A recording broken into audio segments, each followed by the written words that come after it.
অনেকেরই প্রশ্ন থাকে যে যারা ফুড ডেলিভারি করে তাদের ইনকাম কেমন, বা এখন কি পরিস্থিতি ফুড ডেলিভারি।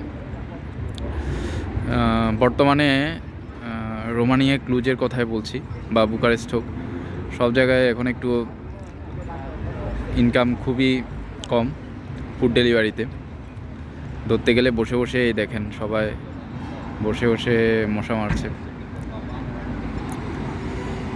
বসেই আছে, আগের মতো অর্ডার পাচ্ছে না। এই যে এখানে উনিও বসে আছে।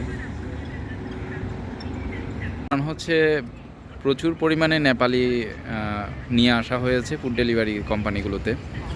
চাহিদার থেকে লোকজন এখন বেশি হয়ে গেছে। আগে ডেলি 200-300 লি ইনকাম হতো, এখন ডেলি 100-120 লি এরকম ইনকামের সোর্সটা অনেকটা কমে গিয়েছে। তা এখন ফুড ডেলিভারি তো তেমন একটা